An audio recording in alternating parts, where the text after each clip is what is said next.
Cintaku melintasi angkasa, tak terhalang gravitasi. Dalam gelapnya jagat raya, kau tetap jadi cahayaku. Bismillahirrahmanirrahim. Assalamualaikum warahmatullahi wabarakatuh. Sahabat Dr. Tifa dimanapun Anda berada, seluruh rakyat Indonesia yang saya cintai dan saya muliakan, dari Sabang sampai Merauke, dari Miangas sampai Pulau Rote. Hari ini saya akan membahas, menganalisis dengan tajam dan mendalam tentang kasus yang sekarang ini sedang viral di seluruh Indonesia, bahkan sudah sampai di negara tetangga ya. Kriminalisasi Dr. Tifa dan kawan-kawan. Tanda munculnya era otoritarianisme digital. Saya akan mengawali dari laman tribunnews.com. Saya lansir artikel tertanggal 23 April 2025.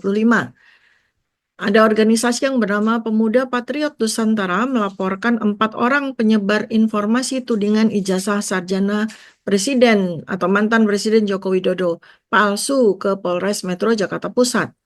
4 orang yang dilaporkan ke polisi itu adalah pertama mantan Menteri Pemuda dan Olahraga, Dr. Roy Suryo, kedua ahli digital forensik, Rismon Sianipar, wakil ketua tim pembela ulama dan aktivis TPUA, Rizal Fadila, dan Dr. Tifauzia Tiasuma atau Dr. Tifa.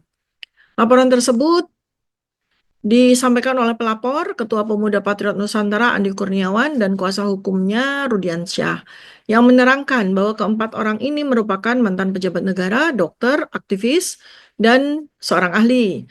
Pasal yang disangkakan adalah pasal 160 KUHP tentang penghasutan mengenai tuduhan ijazah palsu Jokowi, katanya di Mapolres Metro Jakarta Pusat hari Rabu. Saat membuat laporan ke polisi, ia bersama kliennya membawa sejumlah bukti terkait penghasutan yang dilakukan 4 orang tersebut. Laporan ini, lanjut Rusdiansyah, dibuat karena sudah menimbulkan kegaduhan soal ijazah palsu Joko Widodo.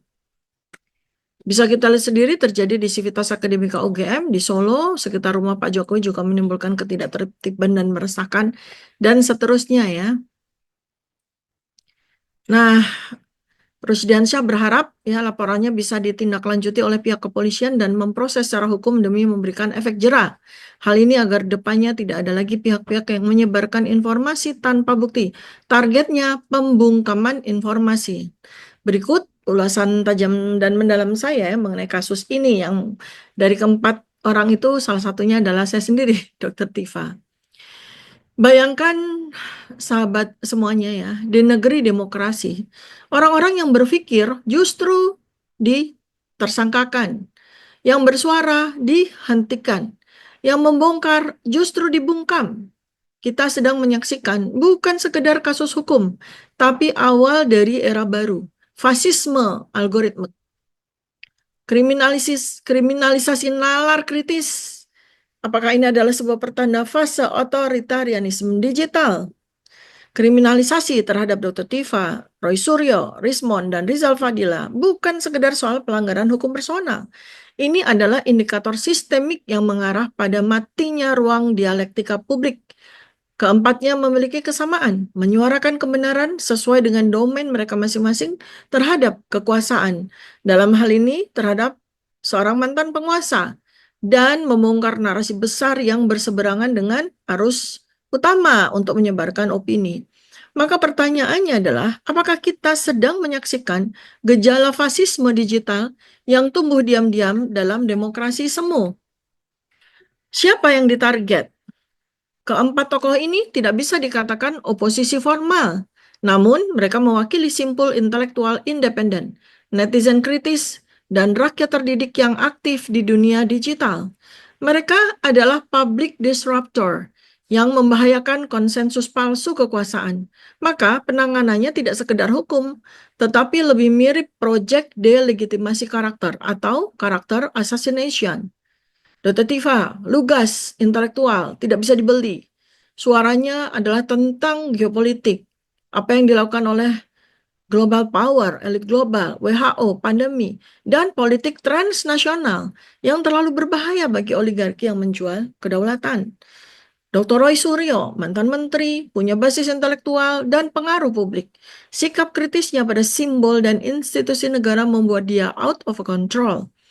Dr. Ismon Sianipar, simbol rakyat biasa, tapi memiliki intelektualitas sebagai pakar digital forensik berskala internasional yang melek hukum dan sadar narasi. Bicaranya polos tapi menghantam.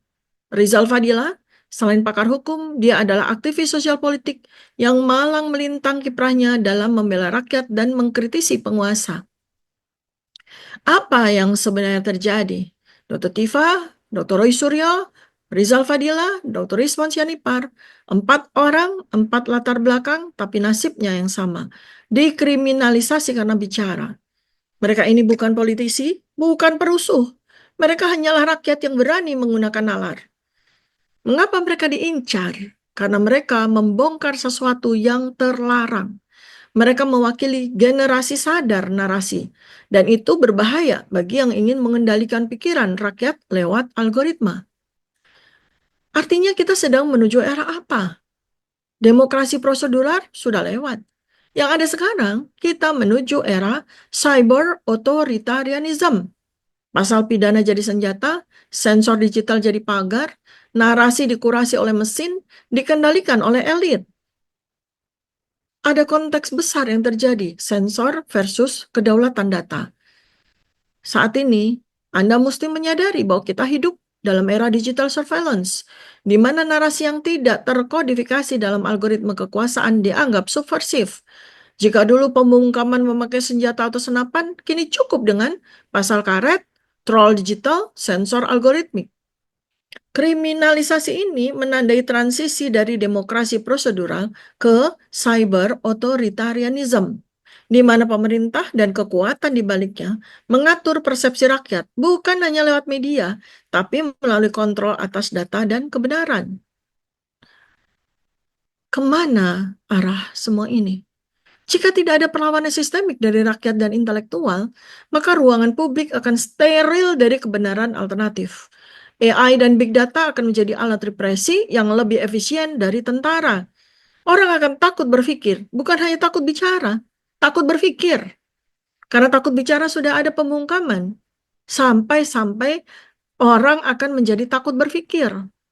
Tapi justru dalam tekanan seperti ini, perlawanan berbasis kebenaran akan menemukan bentuk barunya. Kita akan melihat munculnya gerakan rakyat berbasis digital terdesentralisasi, pendidikan mandiri berbasis komunitas, ekonomi narasi, di mana kebenaran jadi komoditas langka yang dicari. Kebenaran itu jalan sunyi. Dalam Islam, para nabi, ulama, dan mujadid seringkali dituduh, diasingkan, bahkan dibunuh bukan karena kesalahan, tapi karena kebenaran yang mereka bawa terlalu terang untuk dunia yang terbiasa dengan gelap. Maka dalam kasus ini, Dr. Tifa dan kawan-kawan bukanlah korban. Mereka adalah pion peradaban baru. Sebagaimana yang Allah firmankan dalam Quran Surat Al-Kahfi ayat 29. Katakanlah, kebenaran itu datang dari Tuhanmu. Maka siapa yang mau, hendaklah ia beriman. Dan siapa yang mau, siapa yang tidak mau, hendaklah ia kafir. Hari ini kita tidak hanya butuh aktivis, kita butuh arsitek peradaban baru. Mereka yang bisa membangun sistem alternatif, ekonomi, edukasi, teknologi, politik yang bebas dari narasi palsu elit global. Kriminalisasi hari ini, seperti yang terjadi pada keempat orang aktivis dan akademisi ini, bukanlah akhir cerita. Ini hanya babak baru dari pertempuran besar menuju kemerdekaan sejati. Merdeka berpikir, merdeka menyuarakan, merdeka menjadi manusia. Kita bukan cuma sedang menyaksikan ketidakadilan hukum. Kita sedang melihat gejala akhir dari sebuah peradaban dan permulaan yang baru, otoritarianisme. Ketika kebenaran disaring dengan kekuasaan, maka suara-suara jujur akan tampil sebagai pembawa zaman. Kita harus bangkit, bangun narasi, bangun sistem, jangan tunggu jadi korban berikutnya. Silakan Anda tulis komentar Anda, silakan like, subscribe, dan share. untuk mendukung suara kebenaran melalui channel ini. Nantikan video-video mencerahkan berikutnya dari Dr. Tifa. Assalamualaikum warahmatullahi wabarakatuh. Salam kebenaran.